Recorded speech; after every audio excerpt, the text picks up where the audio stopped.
But President Trump doesn't want to say it's over. So where does that leave this whole situation? Well, it leaves the situation in the sense that January 6th is coming up. That's the date that the Electoral College votes are certified by Congress. And then January 20th is coming right up. And so it's over in that sense.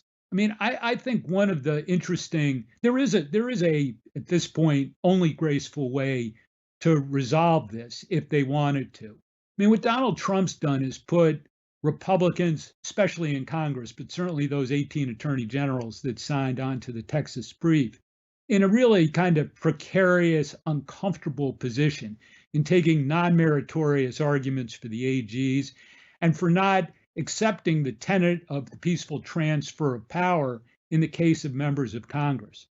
And one thing that could happen today is that Republican senators and representatives will start saying, of course, Joe Biden's the next president, and isolating Donald Trump even further. The right way to do this, which it's not at all clear they'll be able to pull off, is for Senator McConnell and other senators and Kevin McCarthy and other members of the House to go to the president and say, look, we now have to come out and acknowledge that Joe Biden won this election. And, sir, you can be at the front of this parade or get run over by the parade. And we'd like you to, you don't have to concede, you just have to acknowledge the inevitable that Joe Biden's going to be the president.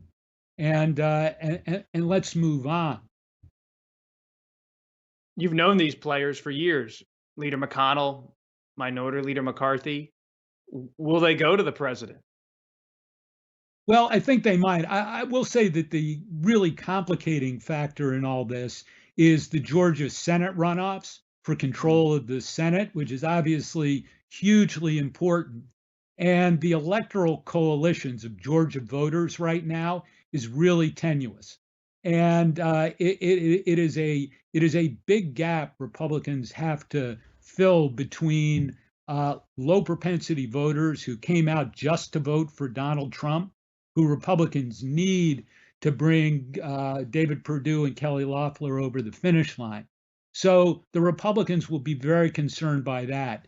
That's why there is at least a small chance that Leader McConnell might suggest to the president that he needs to get in front of the campaign, say we're going to continue to look for fraud, but this election's over, and then figure out an acceptable message to try and thread both what needs to happen under the Constitution and the electoral needle in Georgia.